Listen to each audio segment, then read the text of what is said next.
Coming up on the American Muscle Car, with 455 cubic inches of Buick Grand Sport power pushing you back in the driver's seat, wouldn't you really rather have a Buick?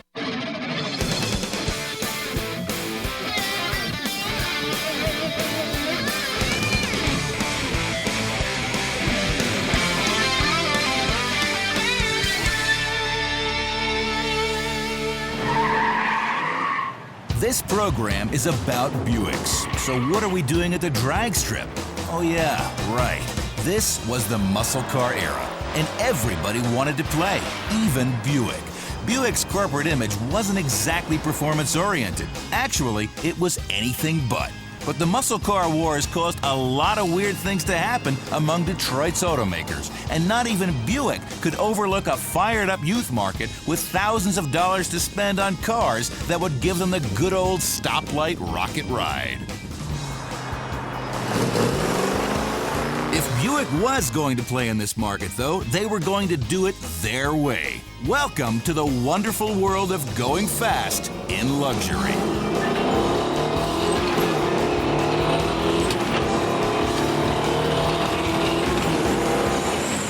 In the annals of American motorsports, you won't find the name Buick mentioned very often. With a few notable exceptions, those luxury cars from Flint, Michigan have always been more associated with the good life.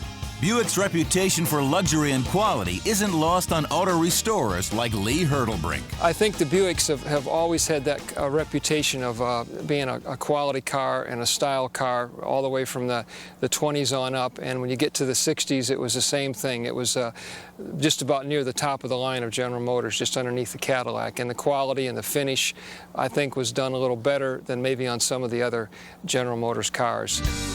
Buick fought it out with Cadillac and Lincoln for the luxury car dollar, and Buick's management couldn't have cared less about the performance car market. Their customers were prosperous adults looking for an upmarket car, definitely not 18-year-olds with an after-school job and a heavy right foot. But there was a phenomenon happening in America in the 60s that no one could ignore. America's youth were becoming a major consumer force. Two of General Motors' divisions were the first car makers to capitalize on this. So if she insists on driving your GTO, tell her, if you want a Tiger, you have to take care of it. The GTO from Pontiac. Buick's management wasn't crazy about going after the youth market, but they could read a balance sheet. When Pontiac sold almost 32,000 GTOs in 1964, the folks in Flint decided that this bandwagon might just be worth climbing on, even if it was a little noisy and undignified. When we come back, Buick's answer to the GTO on the American muscle car.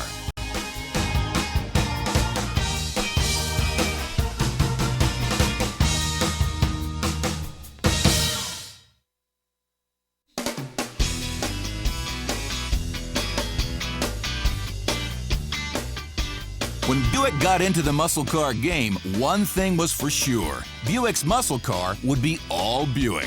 And as everybody knows, Buick is where better cars are built. Thus was born the Skylark GS.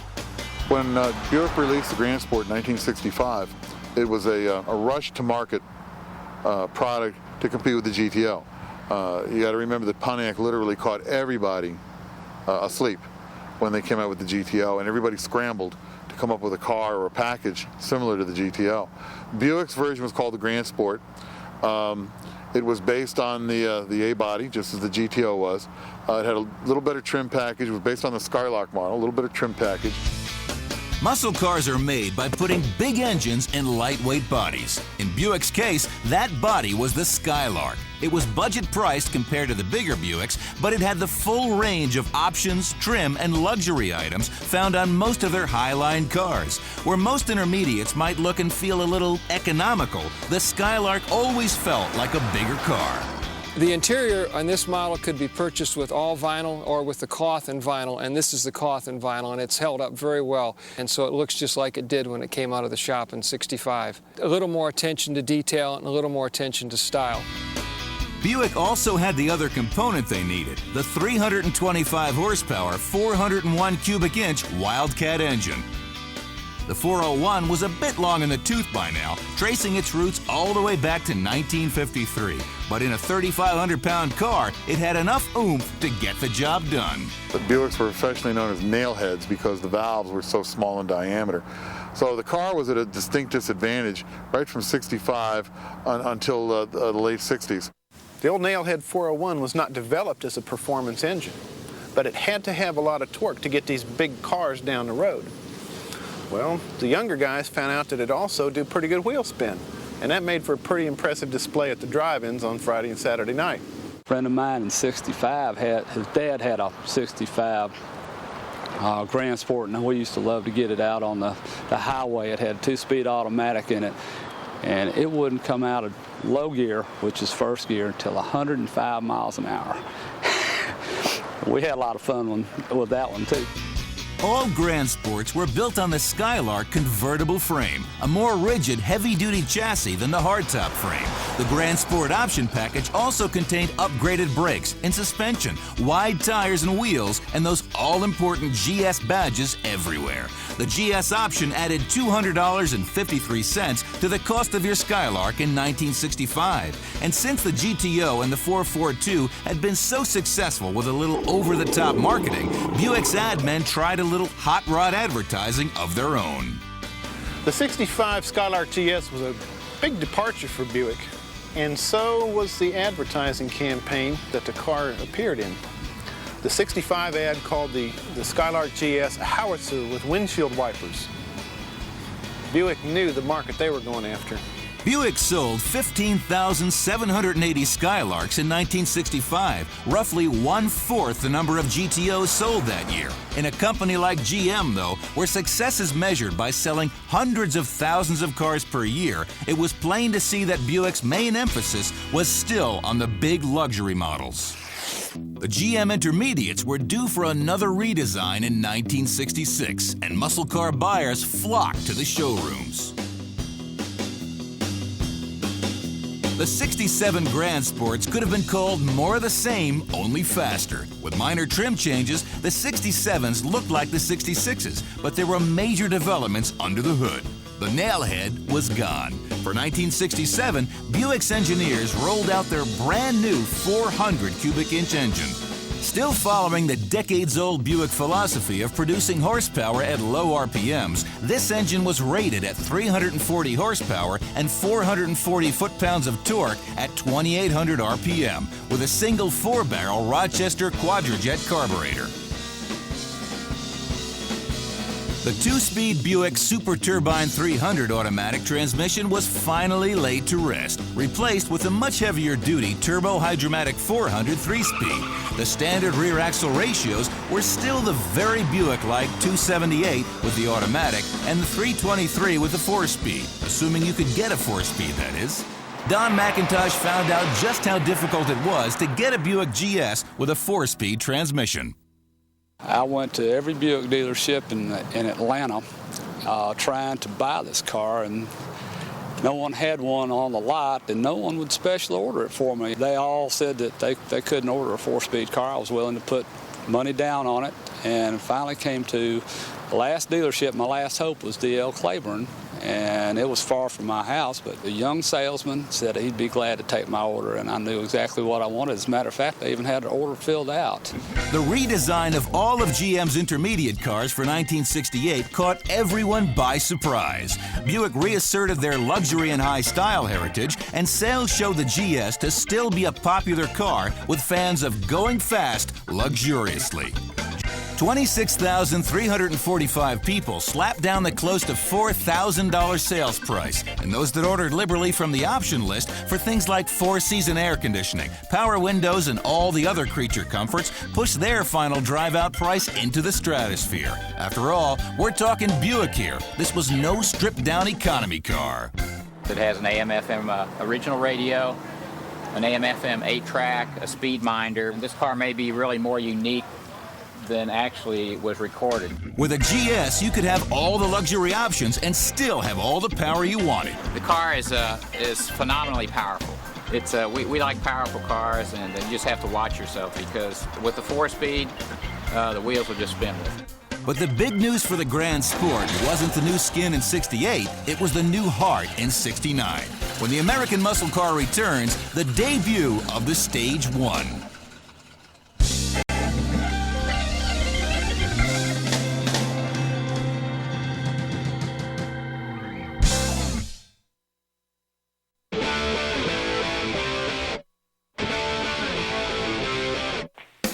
If you thought muscle cars had been a big hit with everyone up until now, 1969 hit you like a runaway freight train. Out on the street, it was a nightly game of King of the Hill. Buick had been holding up its end of this game for the past 3 years and doing quite well, even though GS owners still had to put up with people constantly asking them, "Hey, what kind of car is that?" Buick solved this identity crisis with a large dose of marketing hype and muscle to back it up. People would pull up alongside of me all the time and think this was an Oldsmobile or a Chevelle or whatever. And finally, when I tell them it was a Buick, they say, "Buick," you know. And then when we would run, they understood that the car was a lot faster than they ever imagined. In March of 1969, Grand Sports with a Stage 1 option package started appearing in the showrooms. The GS 455 Stage 1 was unlike anything that had come before. One of the magazines of the day said that if you put GTO sheet metal on this thing, you couldn't build enough of them. The Stage 1 option was the source of all this extra horsepower. A new camshaft and a tricked-up Rochester Quadrajet provided much better breathing on the intake side, and a shot of cold air came from a new hood with cold air intakes plumbed directly to a new air cleaner. On the exhaust side, 2 1/4-inch dual exhaust pipes ran all the way out the back. And a very un-Buick-like 364-to-1 axle ratio was standard in the Positraction rear end. Buick claimed just a 10-horsepower increase with the Stage 1, from 340 to 350. But in actuality, it was quite a bit more than that. Buick kept right on with their philosophy of building engines to make good, usable street horsepower. The Stage 1 was a perfect execution of that philosophy. Word travels fast on the street, and very soon everyone knew about the Stage 1s. If you lined up against one of these, you had your work cut out for you. Stage 1 400s propelled the GS to quarter-mile times in the low 14s on street tires. On slicks with open exhaust, high 13s were a done deal. And if you could find any speed parts for the Buick engine, mid to low 13s were right there. The problem was there wasn't any speed equipment being made for Buicks. Performance parts were not available for Buicks. The only thing that Buick offered over the counter was the camshaft and the heads. This car has a Stage 2 engine upgrade on it. This Stage 2 engine upgrade was a dealer option that was purchased over the counter. It ups the torque on the engine, which was 510 pounds to start. And with the Stage 2 heads, which were some beautifully engineered, beautifully designed heads that flowed exceptionally well, all of a sudden you've got a Buick that's going out on the drag strip and just cleaning house. It was not unusual to see these cars in the 13s with just a little bit of tweaking. When we return, Buick's ultimate supercar, the GSX.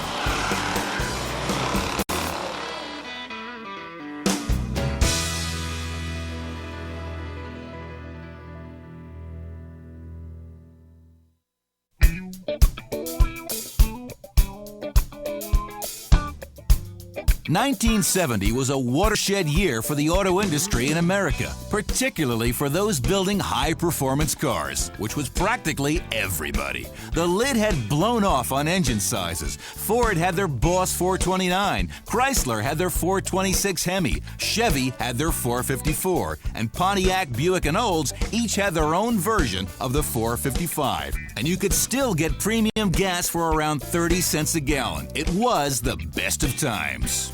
In 1970, the Wildcat engine was punched out to 455 cubic inches, and the Stage 1 heads and the other GS goodies were added. The Grand Sport really came alive was in 1970 with the advent of the 455. Here was an engine that put out 510 foot-pounds of torque. I mean, this thing had more torque than a Hemi. The Stage 1 455 was rated at 360 horsepower at a typically conservative 5,000 RPM and produced an astounding 510 foot-pounds of torque, the most torque of any American production car ever. This was the ultimate Buick muscle engine.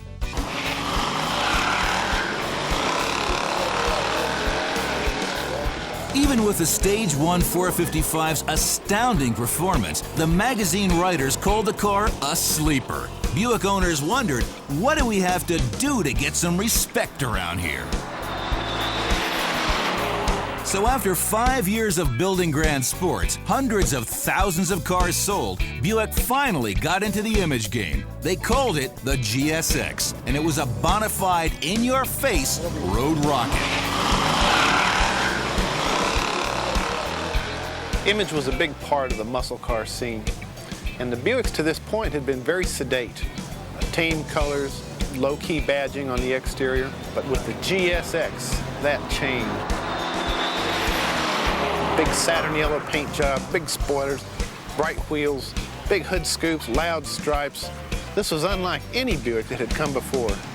The GSX was probably one of the best packaged and balanced muscle cars that came out of Detroit. Not only did it have a pretty intensive graphic package and a small wing in the back, it also had better suspension, and that was one of the things that a lot of people overlooked, was how well engineered the suspension and brakes were on the GSX. So as where a lot of companies were putting graphics and pop art decals and what have you on the car, Buick was putting some serious engineering underneath too, and you really have to give them credit for that. Like the GTO Judge, the GSX was an appearance and performance option to the base Grand Sport. The first thing to go was all the corny Buick side trim and the fake portholes. Next, they opened up the wheel wells to accommodate some serious rubber.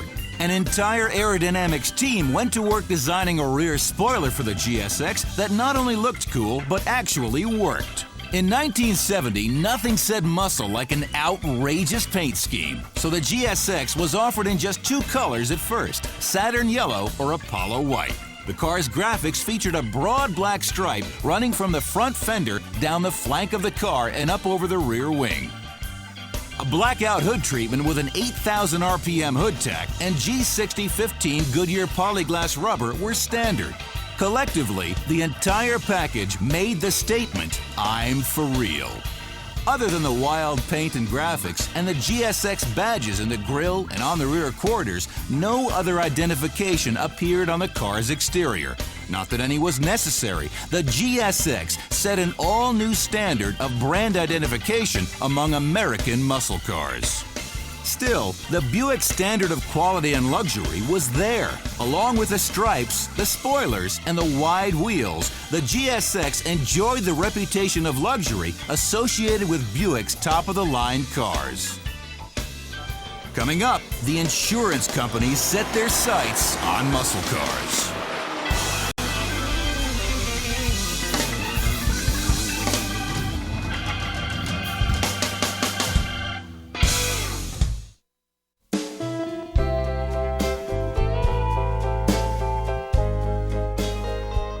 As the performance decades came to a close in the early 70s, gone were most of the really exotic high RPM cars. But the 71 Stage 1 455 with lower compression still had the power to create 13-second quarter miles.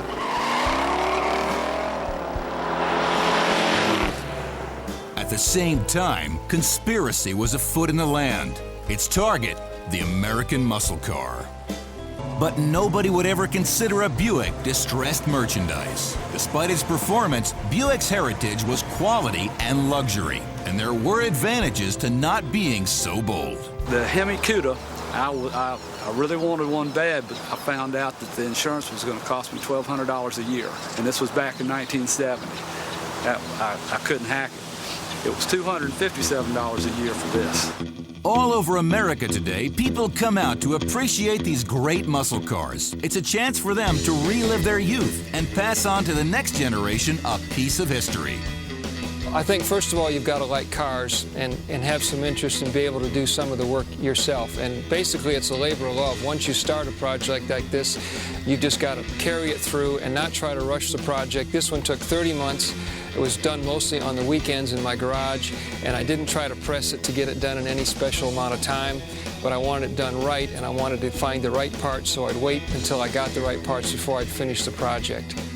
Perhaps because they were such sleepers, or because Buick never built them in very great numbers, or perhaps because they were just such fine automobiles. Today, Grand Sports are more than muscle cars. They're classics. I think that the 70 Grand Sport Stage 1, I think the GSX, are two very, very popular cars, very, very good restoration candidates, and I think that they will continue to appreciate in value.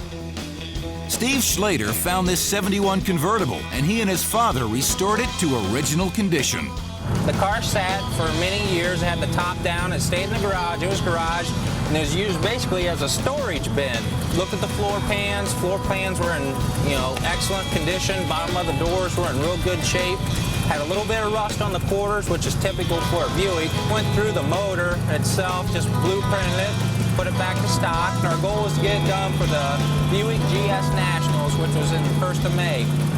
We broke the motor in on the way down there, and we won first place in the 1971 Buick GS convertible class. Getting out, driving it, and being able to mash the accelerator down and just feeling the noise, the wind, it's just what a feeling, You get a lot of attention with the different people looking at it. It's just a blast. The GS was a wonderful contradiction. Awesome speed and opulent luxury. The kind of car only Buick could build. Buick's guarantee never changed. If you drove a Buick, you drove class. Like they said, wouldn't you really rather have a Buick? Thanks for watching, and we hope you'll be with us again on the next episode of the American Muscle Car.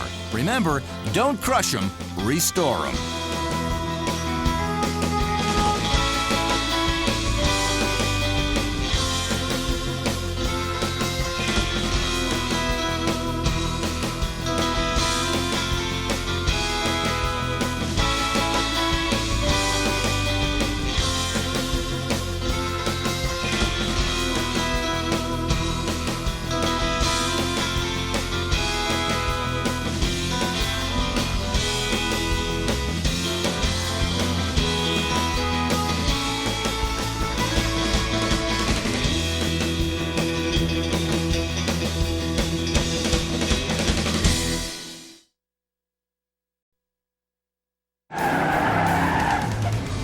Coming up on the American Muscle Car, the amazing story of the Olds 442.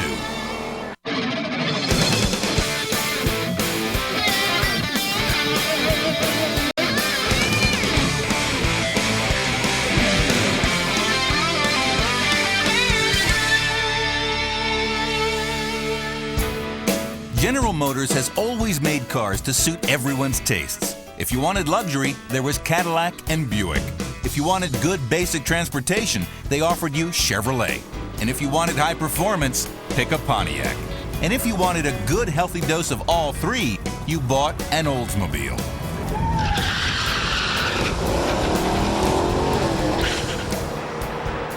When the first shots were being fired in the muscle car wars, Oldsmobile was the only General Motors division, other than Pontiac, that wasn't asleep at the switch. Olds built a car that had the image of the world's most exotic sports cars, yet was exactly what the new performance-minded youth market was asking for. This car embodied everything that Oldsmobile was about. High style, the ultimate in creature comforts, and neck-snapping performance. This car featured, among other things, 4-barrel carburation, a 4-speed transmission, and dual exhausts. It didn't have a name, just a number. They called it 442. What more could the drive-in crowd ask for? And oh yes, it just happened to launch like a rocket.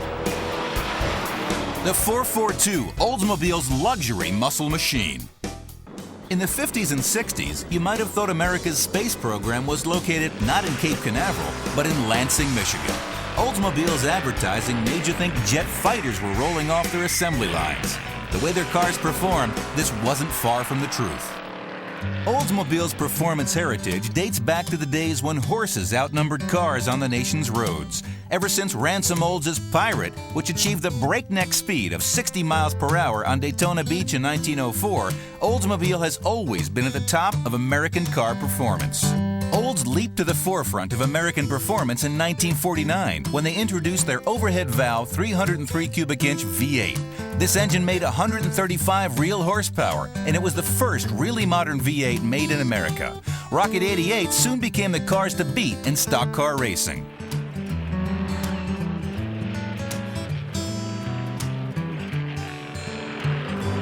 Red Byron won the 1949 Daytona Beach race in an Olds and continued on to win the NASCAR championship that year. Bill Rexford won the national championship in 1950 in an Olds. Also in 1950, Oldsmobile won the Mexican Road Race, a grueling 2,000-mile event. For the next 3 years, Oldsmobiles won almost half the stock car races on NASCAR's schedule as they continue to develop their world-beating engine from 303 cubic inches to 324 cubic inches and 202 horsepower. By 1955, the other automakers had developed their own overhead valve V8s, which broke Oldsmobile's stranglehold on stock car racing. But it sent the Olds engineers back to the drawing board. In 1957, the J2 option came out with 370 cubic inches, 9.75 to 1 compression, and triple Rochester 2-barrel carburetors. This boosted horsepower to 300, torque to 415 foot-pounds, and it put the Rocket Oldses back out front again. Oldsmobile knew that racing improved the breed. All the knowledge gained on the track went right into their cars. Thanks to their racing experience, when the muscle car wars began in 1964, they were ready. The owner of this 65 442 lives the legend every day, despite the fact the car was built a decade before he was born. We'll meet him when we return on the American Muscle Car.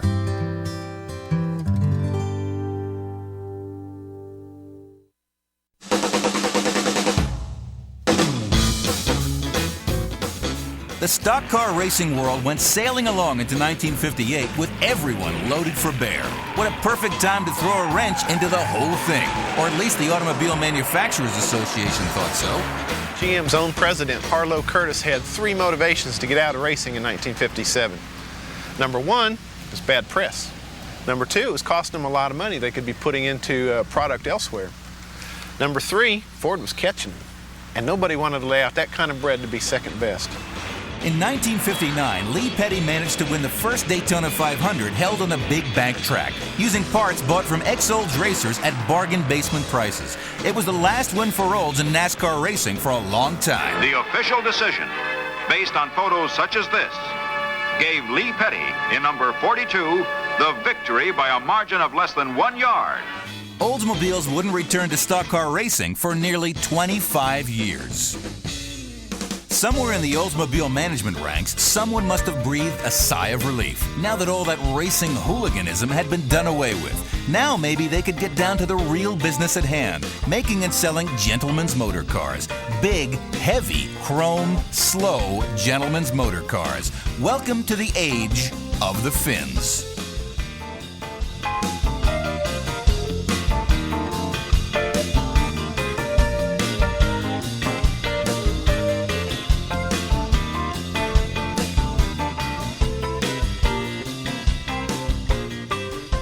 There is an interesting side benefit to building luxury barges. It takes a lot of horsepower to pull 4,000 pounds of not very aerodynamic metal through the wind, and even more power to run all the accessories on the option list. So engine development at Oldsmobile kept right on going. It had to. Without more and more power, there was the danger that someone might mistake a 60 Olds for a condominium or a gymnasium. As the wretched excesses of the fins era vanished, General Motors placed more emphasis on the new wave of compact cars.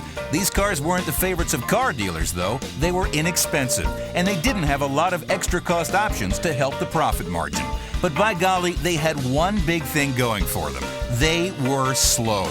These compacts were billed as the cars of the future by GM. Each took a different tack engineering-wise. Buick's Little Special offered a V6. Pontiac's Tempest came equipped with an automatic transaxle and a rope drive shaft. and Chevrolet went off the deep end completely with the Corvair. Oldsmobile reached out as far as they dared with their Jetfire and came up with maybe the one innovation which had any performance potential at all, the all-aluminum V8 with a turbocharger. With the 63 Jetfire, Olds had achieved what all the other GM divisions had hoped for with their compacts, a sports car image. But in 1964, there was something blowing in the wind over Michigan's frozen tundra. It was called GTO.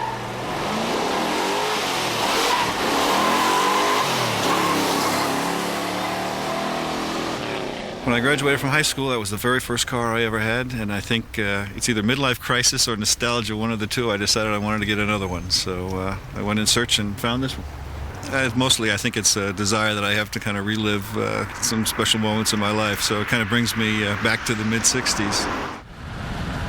I love sitting back in the seat in this car, sunk down in with my head barely sticking up above the hood, because they made all these cars with the dash way up here in the air.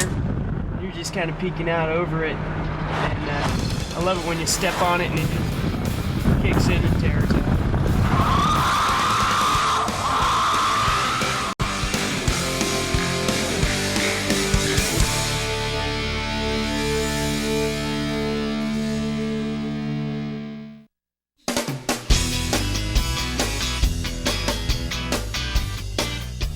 Pontiac had pulled off a bushwhack of its sister divisions with the GTO. It hit the market like an atomic bomb, and the whole world scrambled to jump on this bandwagon.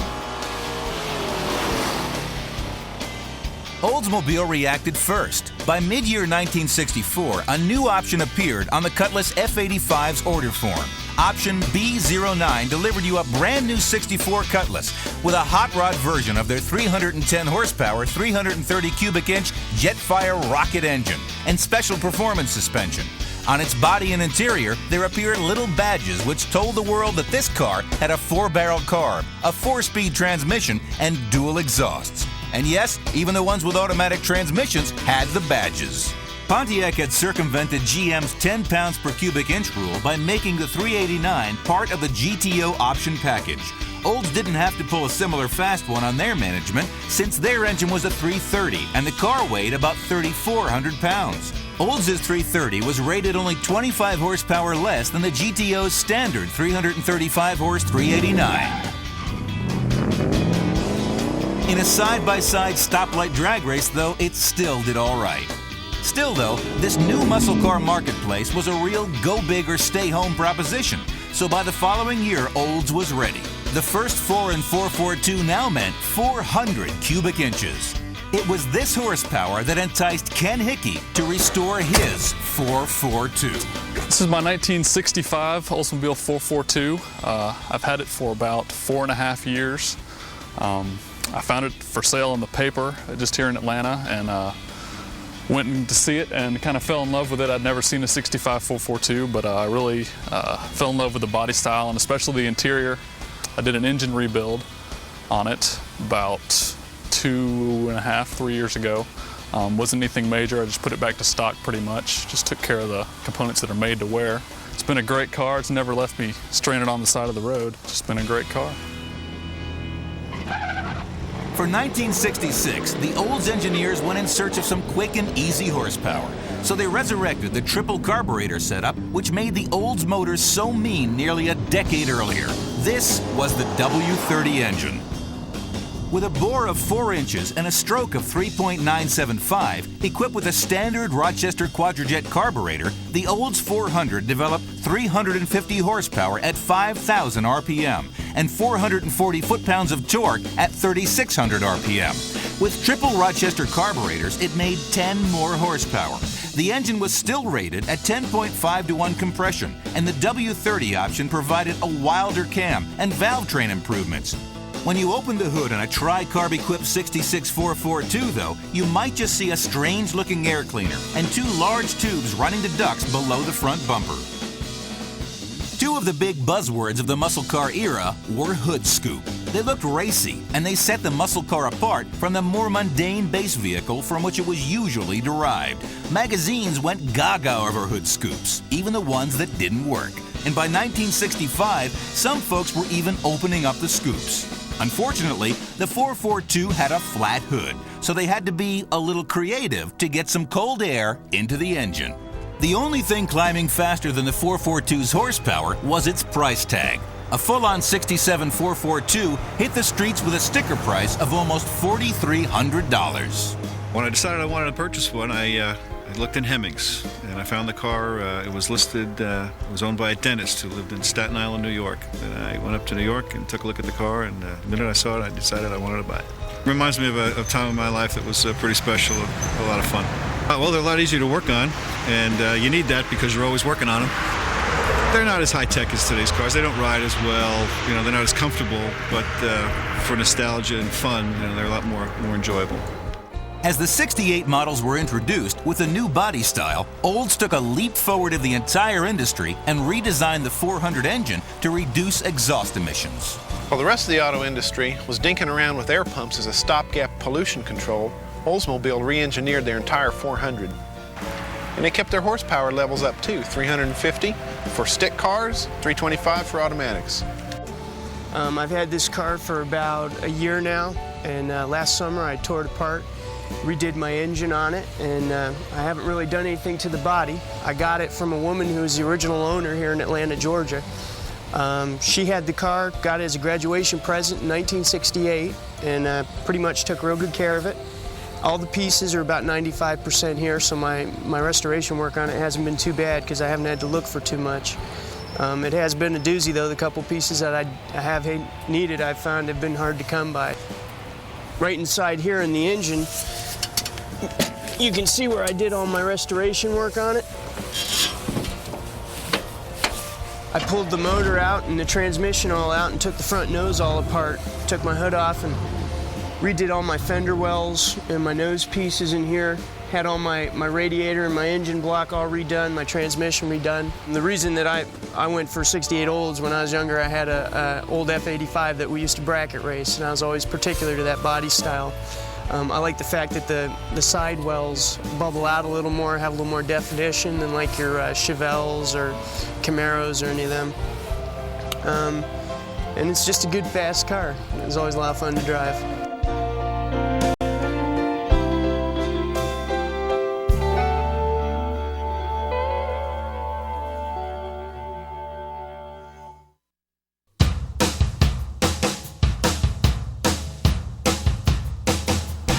The 442 was already an expensive, high-profile car.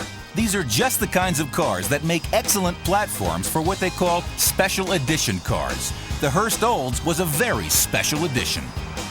George Hurst wanted an executive hot rod, so he had Jack Watson tool up a doctored-up 442. He fitted it with a lot of custom touches, grill, a spoiler that rose off the rear deck when the brakes were applied. This was a prototype. When the production cars hit, the dealers were clamoring for them. 515 Hurst Oldses were built in 1968, and this small production run was actually farmed out to a nearby business in Lansing, Demmer Tool & Die. All 68 Hurst Oldses came with the 455 engine that Olds wouldn't put into a regular 442. This 455 received the W30 treatment with the hot cam and the other goodies. All 68 Hurst Oldses came with the M40 turbo hydromatic trans and the Hurst dual gate shifter naturally, and every heavy-duty option you could get on a 442, from battery to fan to radiator. All were painted Peruvian silver with special hand-painted accent stripes and a black rear panel. It was one of the most successful image builders for any car, and the concept lasted in one form or another for 15 years. The Hurst Olds was not just a beauty queen either. With 455 cubic inches under the hood, the car had run $12.99 at 108 miles an hour. Just when you thought you had seen all they had, Olds came out with more. In 1969, they hit you with new cylinder heads, which breathed much better on the exhaust side. In 1970, the head office okayed the 370-horse 455 engine in the 442, and the Force Air package now breathe through 2 huge scoops in a fiberglass hood. They now offered a factory aluminum intake manifold and an aluminum rear axle center section. All the years of research and development, the racing, the constant improvement culminated in the 1970 W30 442. The mission the Olds engineers and designers set upon in 1949 with the Rocket V8 led right to this car. Their MO was the same with this car as all the ones which came before. If it helped make a better car, go for it. The red plastic inner fenders, the extensive use of aluminum engine components, the very effective hood scoops. These and 100 other features were all folded into a package that makes the 442 a favorite of collectors and restorers. The car was in excellent condition, and all I had to do to it since I've had it was put another paint job on it, do a little work on the interior. And we recently did the heads on the car, and everything else is original. The car was restored in 1979. It was completely disassembled in 1979. New fenders were put on it, new door panels, new hood. The car was completely detailed in the undercarriage area, completely repainted totally. On the interior's original interior. The restoration process took about a year and a half.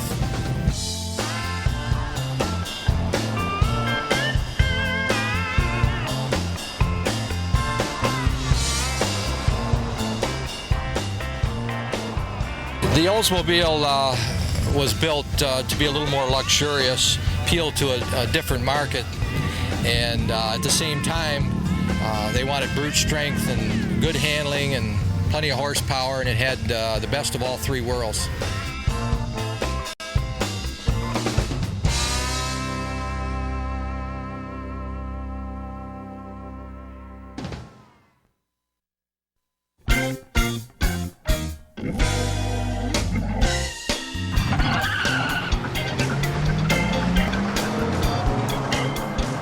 The years after 1970 did not come launching out of the gate with a lot of tire smoke and roaring engines. The muscle car era was drawing to a close, but Olds was going down swinging. Thanks to the fine preparation Olds engineers had made in the previous years, the new 8.5-to-1 compression ratios weren't as severe a blow to the 442's performance as was felt by others.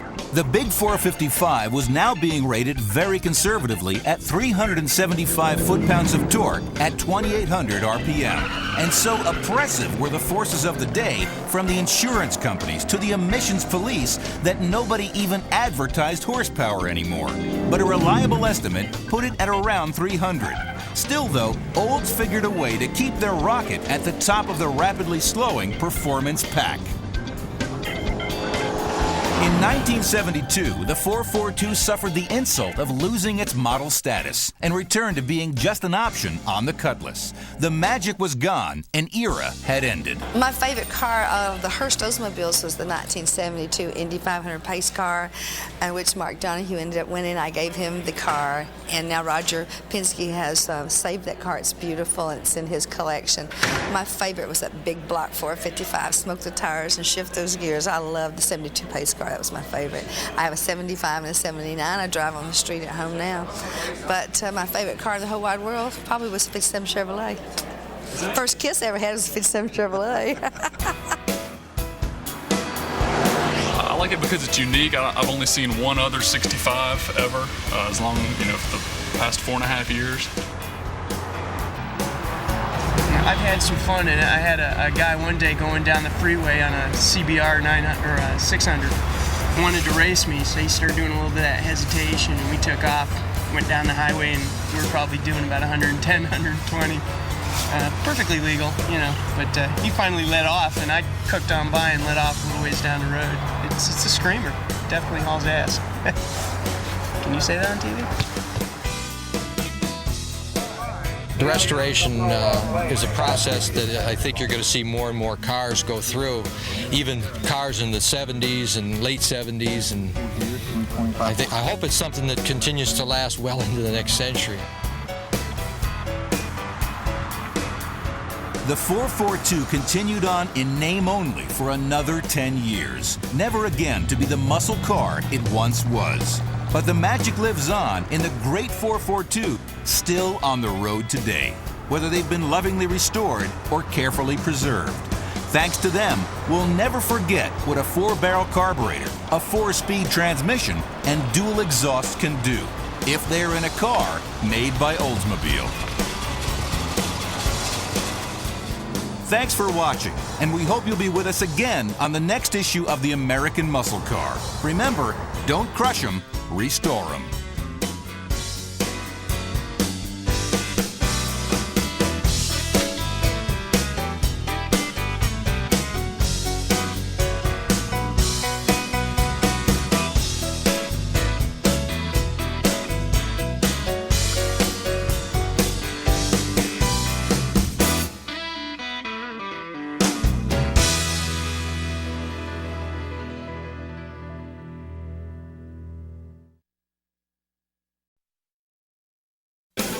The SS396 Chevelle was already king of the street, so in 1970, just for good measure, Chevrolet built an even faster one.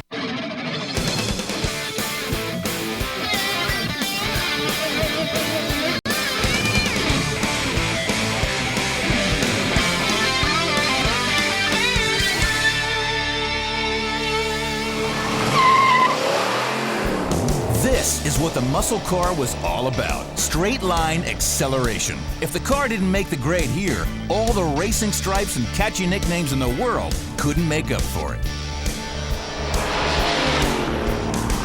Since 1964, GM, Ford, Chrysler, and AMC had all been working overtime to create cars that capture the imaginations and the pocketbooks of the youth market. Out on the streets, it was one overpowered cruise missile after another. By 1970, it had become really difficult to create a big splash in the muscle car marketplace. The car companies were trying everything from cartoon characters to popular catchphrases to grab the spotlight. Everyone was looking for that one magic ingredient that would lift them to the head of the pack. Chevrolet decided to use an old but very effective gimmick: pure horsepower. This is the 1970 Chevelle SS 454 LS6. 450 sit-down, hang-on, and shut-up horsepower. 500 foot-pounds of tire-melting torque. The SS 454 Chevelle was the last of Chevrolet's big cubic inch muscle cars, and it rates today, without debate, as one of the 2 or 3 most awesome cars ever created. Super Sport Chevelles with 396 engines had been fearsome competitors on the street and the strip ever since 1965. Joe George remembers the appeal of the 396 Chevelle. It has such great looks, and plus it was a cheap car you could buy back then, just had raw powers. And now, of course, you don't have any car. I know you have a lot of fast cars now, but you don't have anything with the brute power that these cars have. But in 1970, Chevy took the most powerful engine they'd ever built, put it into the most beautiful Chevelle they'd ever designed, and created something truly special. The LS6 454 delivered more horsepower than any other production engine they'd ever built, in a body style that car buyers overwhelmingly loved. And with all the other performance hardware Chevrolet could pack into a mid-sized chassis, the LS6 Chevelle could eat up just about any car it lined up against. It made a pretty big impression on those who drove it. These cars, straight off the showroom floor, were basically low 15-second cars. After we got finished with them by souping up the engines with cams and headers and tuning up the engines to maximum horsepower, you could put them down into the high 13s and 14s. In its 1-year lifespan, the LS6 Chevelle became a legend. Less than 5,000 of these supercars were ever sold, and perfectly restored LS6s today sell for nearly $40,000, placing them among the most prized collector cars.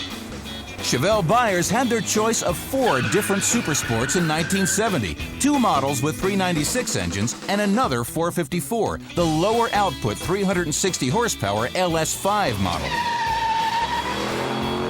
Chevy fans must have known even in 1970 that the LS6 was going to be a special car. It outsold the LS5 by almost 200 cars. But that's not surprising. Chevy owners have never been reluctant to spend a buck to go a little faster. In fact, that's how this whole supersport thing started. Chevrolet has spent a lot of time, spent a lot of money, really wooing the performance enthusiast. Since that's the case, now Chevrolet is probably the most popular of all the brands, of all the American brands anyway, for performance. When we come back, we'll trace the development of the Super Sport Chevelle from its cute and sporty first days to its final evolution as the baddest of the bad.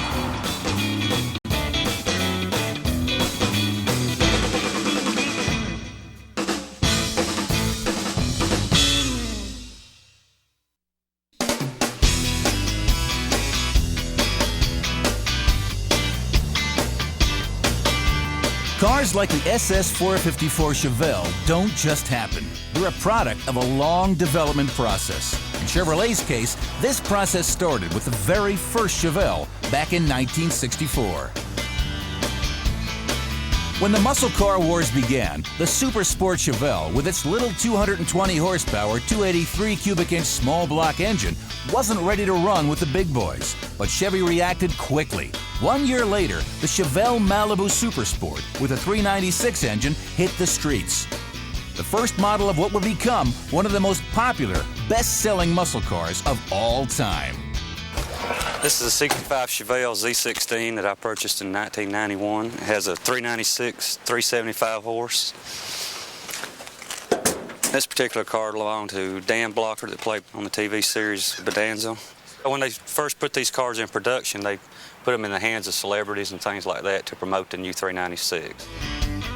With the 1965 Chevelle Malibu SS 396, Chevy gave the world a good look at what they could do with a muscle car. Just 201 Super Sport Malibus were built with the Z16 option code, and this option included every fun part Chevy had, from the top-of-the-line 375-horse 396 to high-performance suspension parts and all the dress-up equipment on the option list. The SS 396 option added an extra $1,500 to the cost of what had been a low-priced Malibu SS. The Chevelle, just like all the other GMA bodies of that era, was really a nicely engineered car, well-balanced car, very attractive, easy to drive, decent weight. When the 1966 models rolled out, the redesigned SS 396 Chevelle was no longer just an option package for the Malibu, but a separate model in Chevy's lineup. It was also ready for battle. The only two engines available in the Super Sport were both 396s, a 325-horse version and an all-new 360-horse motor. In addition to all the big block horsepower, the Super Sport option came with a luxurious interior, with all the things muscle car buyers expected now. Like a tack, dual exhausts, and sport wheel covers. Chevy also added the other ingredient which would make the Super Sport Chevelle a winner. Loaded with options, the car cost just about $3,500. 1967 offered little change, except to drop the 325-horse engine in favor of a 350-horse version. By now, the SS 396 Chevelle was well established as a full-on street fighter. Where the Buick GS and the Olds 442 offered layers of luxury, the Chevelle SS was a straightforward, go-fast machine. This thing, when you really get on it, it's just it's a feeling like you don't get up, from driving a small V8 or these V6s. It's just no feeling like this thing. There was never any question that Chevy's muscle car would be a performance leader, but you could also count on Chevrolet to make sure all the comfort and luxury options anyone could ever want were always available on the Super Sport. From 1966 through 1969, Chevy would sell almost 285,000 SS 396 Chevelles, and they would continue to improve the car every year in every way. The Super Sport Chevelles were everything muscle cars were supposed to be: fast, great-looking, affordable, and tremendously popular. In fact, the SS 396 logo badge was such a popular nameplate that this remained the car's name even after the engine was enlarged to 402 cubic inches in early 1969. And then when you went ahead and put that 396 in the early days of the Chevelle, the SS Chevelle, you had a terrific car at a very, very affordable price. But in 1970, the streets were shaking from a whole new wave of muscle cars. Led by Chrysler with their 440 Magnum engine, there was a mad rush to stuff these cars with the biggest engines that would fit under their hoods. When we return, the muscle car wars escalate into the cubic inch wars.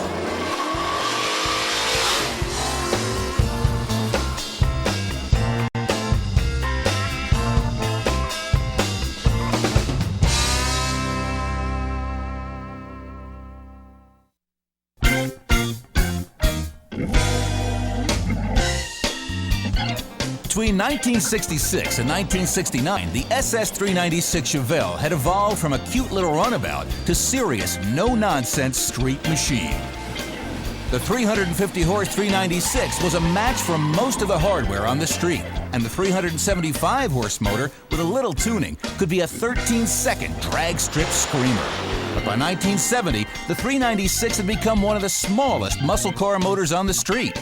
The new standard for engine sizes was now somewhere between 440 and 460 cubic inches. The Super Sport Chevelle was coming dangerously close to being the little guy on the block again, just like they were in 1964. So in response to all those 455 engine badges on their sister cars from Buick, Olds, and Pontiac, Chevy reacted just like they did in '65 and reached for the biggest engine they had. Everybody in the industry who was building a performance car was now building it with a big block. The displacement figures went up dramatically in 1970. Virtually everybody in General Motors went to 455 cubic inches. So at 454, Chevrolet was very competitive with the LS6.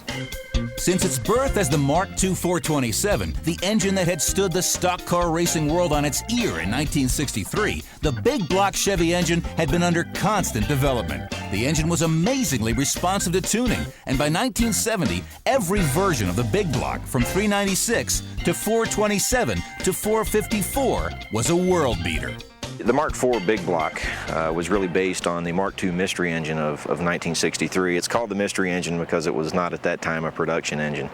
Chevrolet showed up at Daytona in '63 with this new, strange Big Block for the Daytona 500. Chevrolet in 1970 produced two big engines, the LS6 and the LS5. Both of those were the 454 engines.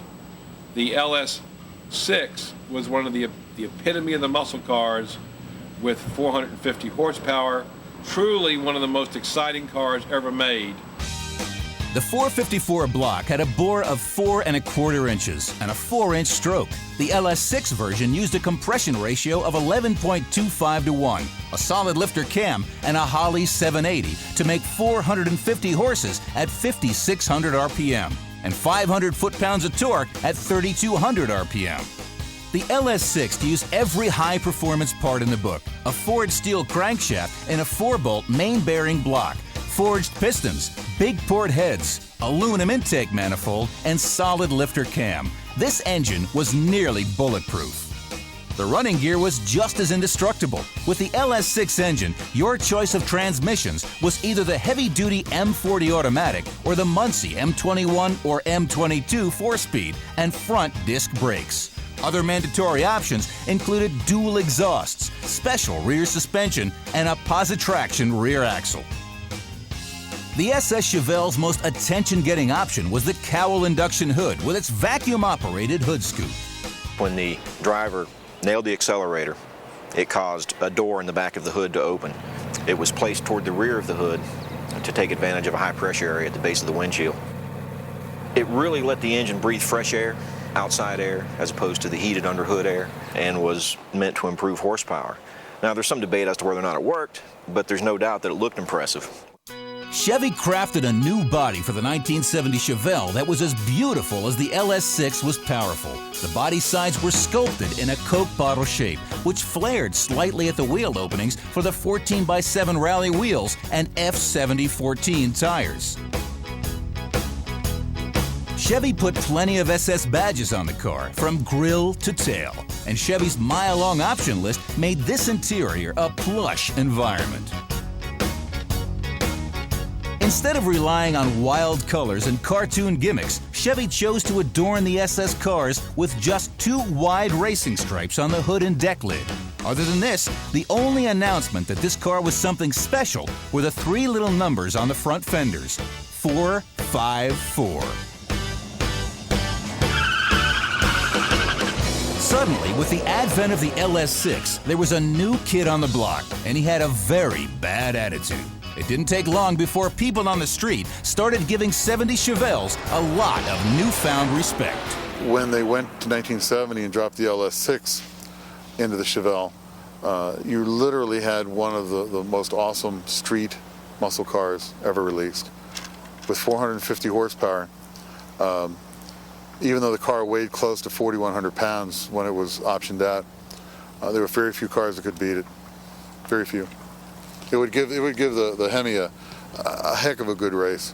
It was very impressive. It was also, at 16 years old, very, very good for your ego, too. There was just something about sitting behind a 450 horsepower car, feeling that acceleration, pushing you into the back seat, and doing it legally, of course, on a track. It was completely sanctioned and very safe. Driving a low 13-second car on the street is one thing. Taking it to the drag strip is something else. When we come back, we'll take you where the rubber literally meets the road on the American muscle car.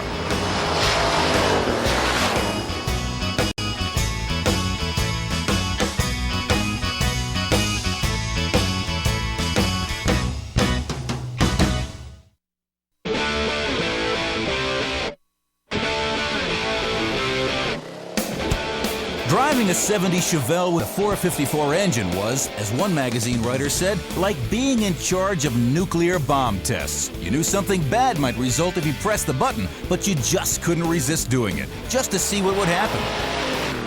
When you pressed the LS6's button, the torque of the big block pushed you back in the seat, and the RPM started heading for the red line faster than anything most folks had ever driven. Some folks found this a little unnerving, but for most muscle car fans, this was the precise feeling they were looking for. LS6 Chevelles could rip off low to mid 13-second quarter miles right off the showroom floor with some careful starting line technique. Of course, those who just nailed it when the green light came on just melted their rear tires. From driving this one, it's just brute power. I mean, you're going to turn most of the time in a car like this. You'll probably turn into 13s with it. When you're driving down the strip, it's just like, say, it's a feeling like you won't get anywhere else. And if the factory 454 wasn't fast enough for you, and believe it or not, there were some for whom it wasn't, there were hundreds of aftermarket speed parts available to make it go even faster. Back when I was in high school, I had a 1971 Trans Am, a 455 4-speed, a real good running car. There was another gentleman at the high school. He had a 70 LS6 Chevelle. I did pick on him a time or two. Unfortunately, I could get him out of the hole a little bit, baby it out somewhat, but the LS6 would run me down every time. And by the time it was all over with, I had a pretty good knowledge of the back end of that 70 Chevelle.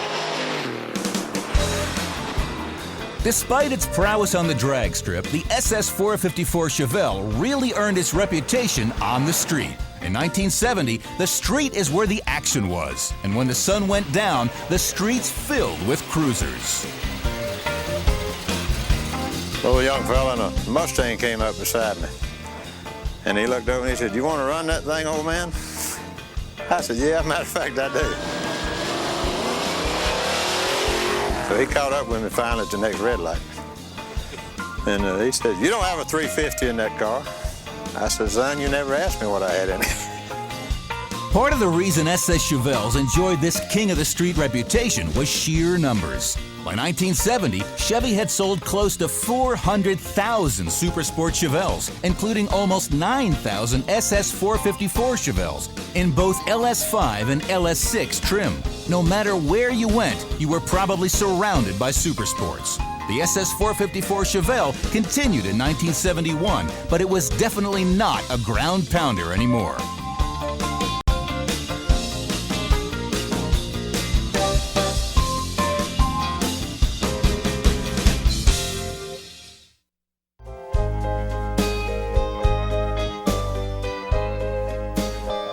The years after 1970 were particularly hard on the Supersport Chevelle. The 71 SS 454 still looked racy. The wide stripes and power bulge hood were still there, but all the excitement was gone.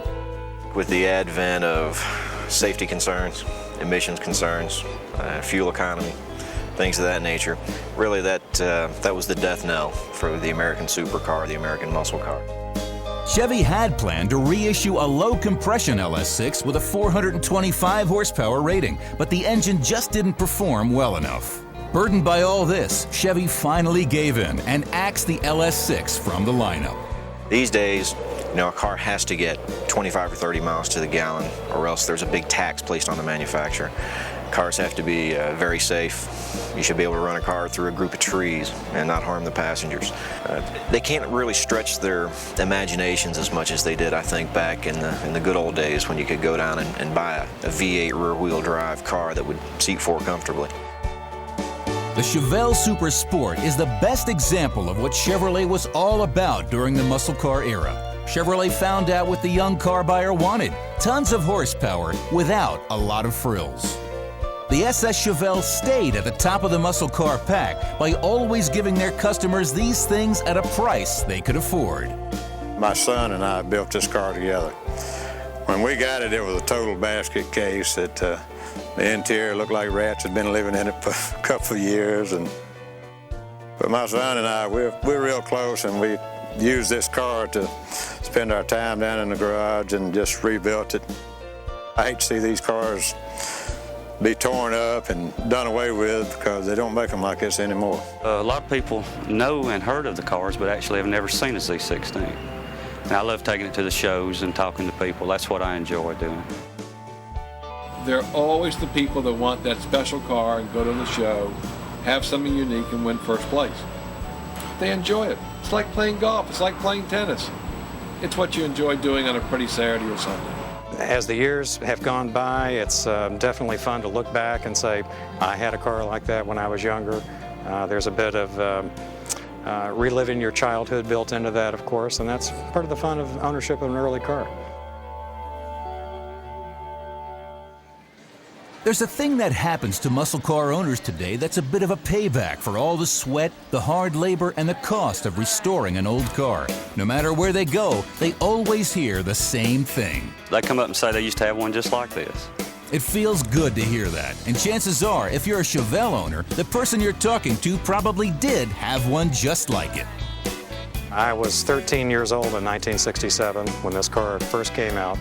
And the first time I saw it, it was a Marina blue car, and I said, when I turn 16 or 17, I've got to have that car.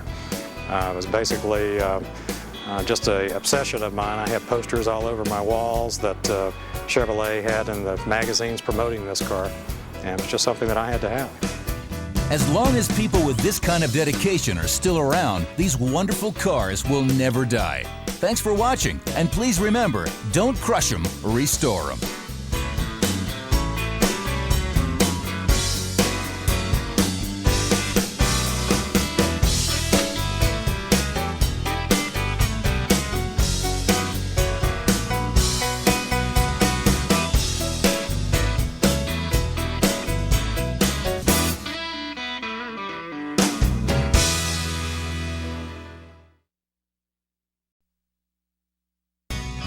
Coming up, a tale of two cars, the Hemi Cuda and the Hemi Challenger, on the American Muscle Car.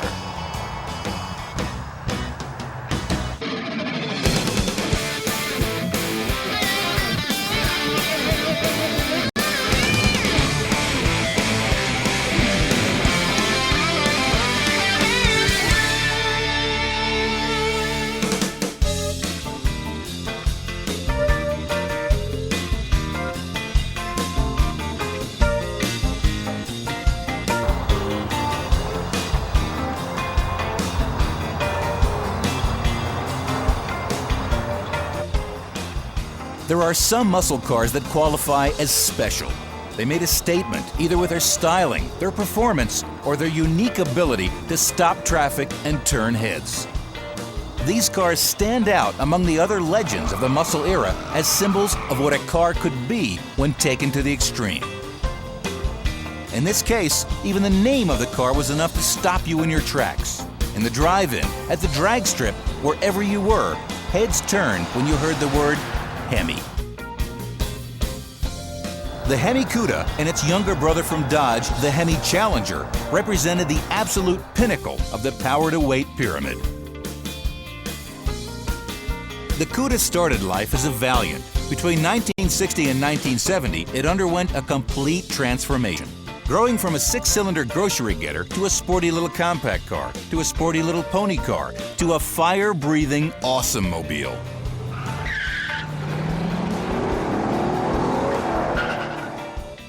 In 1970, as the Cuda was graduating awesome cum laude from the Chrysler School of Big Engines and Little Cars, the Dodge Challenger was born. To the casual observer, the cars appeared identical. Nothing, however, was further from the truth.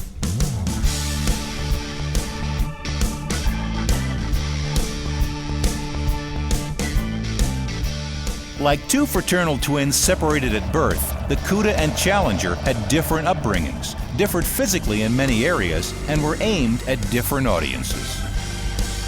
The Cuda, by virtue of its Valiant heritage, was brought into the market with a low buck image, which stayed with the car even after engine upgrades and styling changes throughout its lifetime. The Challenger entered the market as an upscale rich boy's toy. Dodge and Plymouth had some very different ideas about these cars. The Cuda and Challenger did share one very important component: Chrysler's 426 Hemi engine. With this power plant under the hood, their straight-line performance covered just about anything any other muscle-bound pony car wanted to throw down. And that is what makes legends. To tell the story of these cars, we need to tell three stories: how the Valiant turned into a supercar, why Dodge waited until 1970 to jump into the pony car market, and how an engine originally built in 1951 as a Luxo barge power plant became the mightiest name in horsepower. Stay with us, and when we come back, we'll tell you all about it on the American Muscle Car.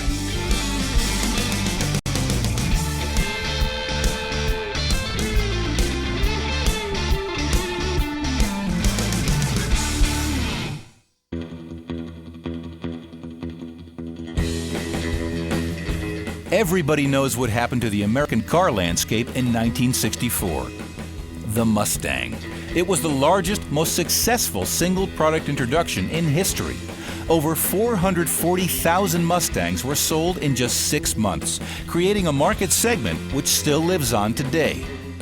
You might think a market trend of this magnitude might have been seen by everyone, but it wasn't. In fact, besides Ford, no one saw it coming, except Plymouth. 64, the Barracuda was the other pony car. It did okay, selling 23,000 units, but it was nothing compared to the Mustang sales of almost 500,000. But there was very little else in Detroit that year that did get any attention. Like the Mustang, the 64 Barracuda had a ready-made platform. As the Mustang used the Falcon underpinnings, the Barracuda would be built up from the Plymouth Valiant. First-generation Barracudas were in effect Valiants with a sporty body, a few interior upgrades, and the largest single piece of auto glass ever made for a rear window. The early Barracudas were great race cars in the hands of drivers like Bob Riggle and Ronnie Sox.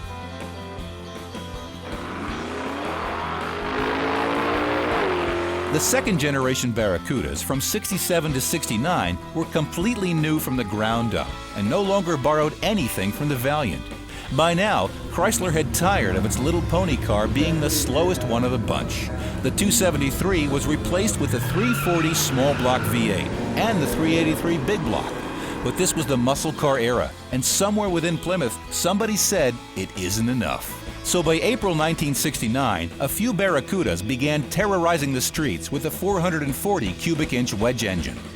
The 440 really marked the Barracuda's transformation from a European influenced car to a Detroit muscle car. But the engine was such a tight fit in the bay, you could not get air conditioning, power steering, or power brakes. Can you imagine trying to parallel park one of these things with that big 440 sitting over those wheels? The third stage of the Cuda, which was now its given name, came in 1970. The 70 was clearly the best one yet. Now all that remained was the addition of the final ingredient which would turn this great car into the ultimate weapon in the street wars, the 426 Street Hemi. Racers had been putting Hemi engines in the Barracuda ever since they could get the two of them in the same garage. The factory had even made a few special ones for a few special people. In 1968, Chrysler put together a package where they installed the Hemi engine in the Barracuda. Chrysler put together a package. These cars were not even built on the assembly line.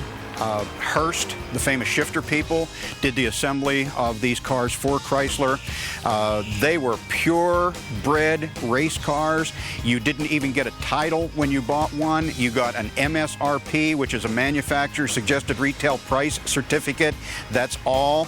The cars were not legal to be licensed for the street. They had plastic side windows, they had fiberglass fenders and hood, they came with no exhaust system. The cars were not street legal as built, they were a purpose-built race car.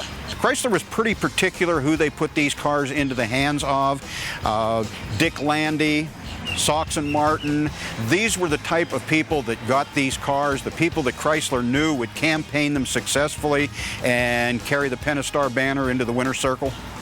But now, anyone with the necessary funds and the cheek to inquire about insurance coverage could have one.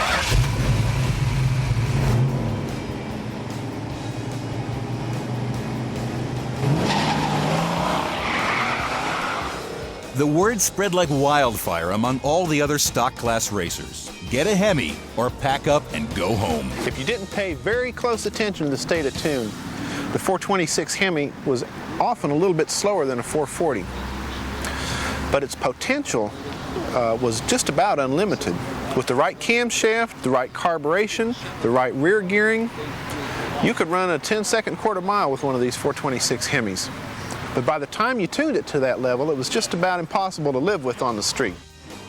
The 426 Street Hemi added $871 to the price of a 70 CUDA. By contrast, the 440 six-pack engine carried a price tag of just $250. So it might have seemed strange that anyone would have spent over $600 more for an engine option that was, by all reports, better suited to the high banks of the Daytona Speedway than the stoplights of Main Street. But the Hemi had a mystique all its own. The fewer than 1,000 people who were lucky enough to buy a Hemi CUDA in 1970 didn't mind that it didn't idle well, or that its low-end response wasn't as snappy as a Z28. When they opened the hood and there were those two big black valve covers, those two 4-barrels, nobody wondered any longer. They just knew. My car is a 1970 Hemi Barracuda. Roughly, they made 650 of these. This particular one has an automatic transmission, and I drive it on the street, I muscle car race it, and we have a lot of fun with it. When the American muscle car returns, Dodge enters the fray.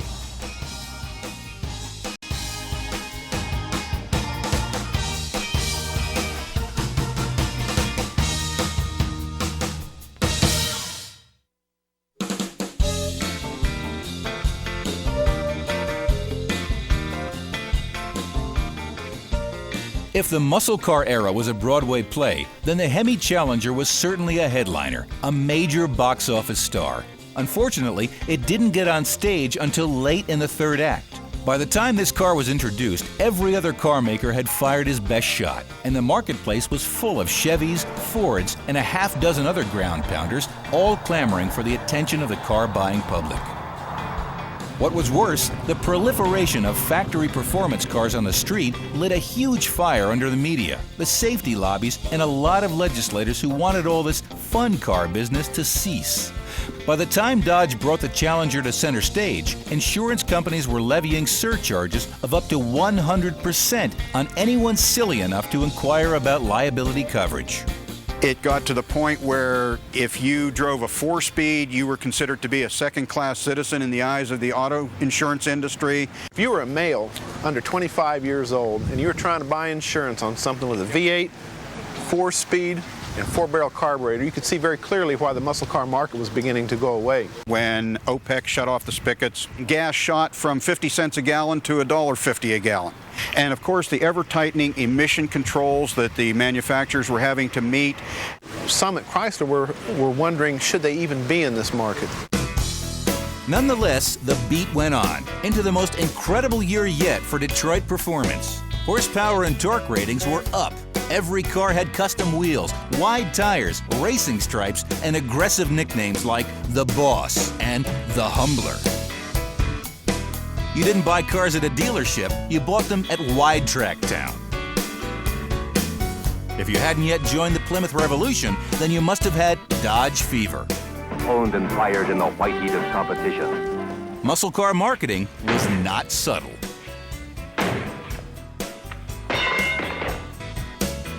Plymouth and Dodge both had a hand in creating all this excitement, of course. A steady stream of Barracudas, Roadrunners, Chargers, GTXs, Darts, and other fun cars had been pouring out of their factories since the muscle car era began. Indeed, some credit Dodge with actually starting the whole muscle car era in 1955 with the D500. So while one part of the corporation was worrying that they might be staying a little too long at the fair, another part was busy building the ultimate Dodge muscle car, the 426 Street Hemi Challenger RT. For the 1966 model year, Dodge had an opportunity to share the Barracuda frame, platform, body, if you will, and have their own pony car. They chose instead to come out with a B-body personal luxury car, the 66 Charger. It wasn't until 1970 that Dodge moved into the pony car ranks with the Challenger. Nobody knew the muscle car market better than Dodge. And they knew that for their new Challenger to be taken seriously, it had to have the Hemi engine. Dodge looked into the marketplace in 1970, saw a go big or stay home game, and decided that now was the time to go really big. By this time, there was really only one trump card left to play in the muscle car game, and Chrysler had this card in their hand. It was called the 426 Hemi engine. When we come back, we'll trace the development of the elephant motor on the American muscle car.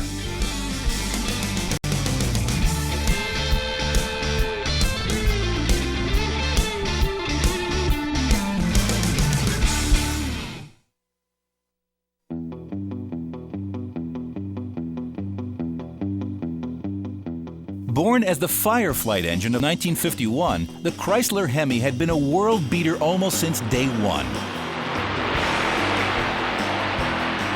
Chrysler enjoyed the reputation as a builder of luxury automobiles second to none. The New Yorker, Newport, and Imperial were the epitome of class and high style among the well-to-do. These magnificent cars were huge, heavy, and loaded with power options. They needed an engine that would produce big horsepower. By 1955, the 331 cubic inch Hemi was making 300 horsepower. In 1956, the Hemi was punched out to 354 cubic inches and managed to make 355 horsepower, more than 1 horsepower per cubic inch. By the end of its first run, the Hemi had been opened up to 392 cubic inches and was the favorite of racers everywhere. Well, driving a muscle car to me is a lot of fun for the simple reason is you feel the acceleration and deceleration, especially on a drag strip. I equate it to riding in like a 747 airplane. When you're on that runway and you take off and you're pinned back in that seat and you just feel that power. It's the same way in a muscle car. You're talking 300, 400, 500 horsepower sometimes. A far cry from what today's cars are. I drive my wife's minivan, doesn't cut it. Chrysler dropped the Hemi in 1959 in favor of the Max Wedge engines. But the Hemi made a triumphant return in 1965, primarily to give a boost to Chrysler's NASCAR racing programs. When the Hemi engine was reintroduced, now based on the original 413 Wedge that was also introduced in 1959, shared little or nothing other than looks with the earlier Hemi engine, it took the racing world by storm.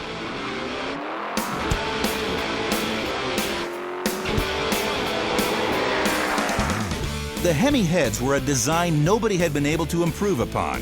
The Max Wedge 426 block was an ultra-strong bottom end. When bolted together, they created the ultimate weapon. The Hemi had never really disappeared from top fuel drag racing. Together, they moved to the line. The motor of choice for the well-dressed nitro-burning dragster had always been the Chrysler Hemi. The Garlett's crew hustles to clean off the tires.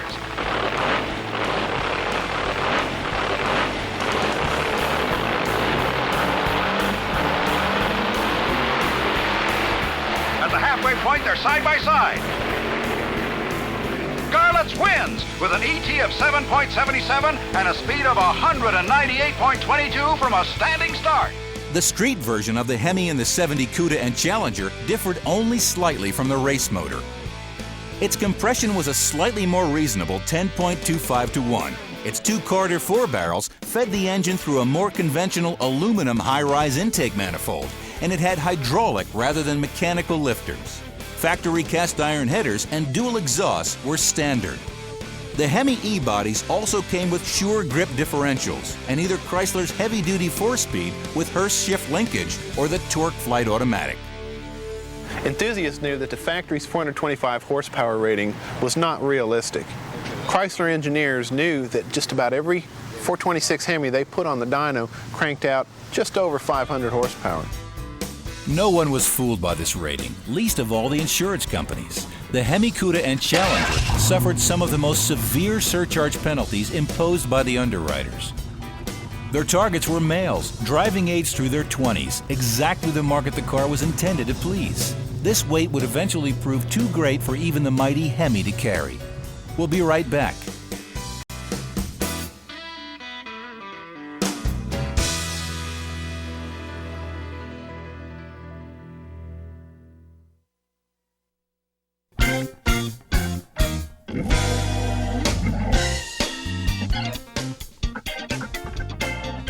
Chrysler had invested heavily in the new body redesign for the 70 Cuda, and even more in the creation of the all-new 70 Challenger.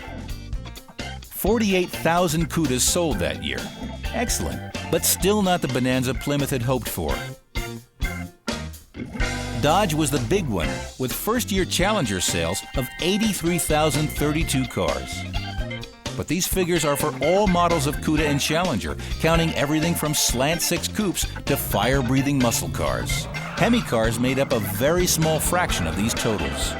The Hemi engine was always a low production engine, and the cars that it was installed in were always low production. For the 1970 model year, there were only 666 Hemi Cudas built and 59 Hemi Challengers. If you read the classifieds, you see the term rare thrown around very carelessly. The Hemi Cuda and Hemi Challenger really define the word rare. Today, as you see, we had a lot of people here with their muscle cars, a real variety of type of cars, different brands, sizes, whatever. And the owners are the unique thing. All ages and all interests, different backgrounds, but all the guys come together and fantastic, have a great time.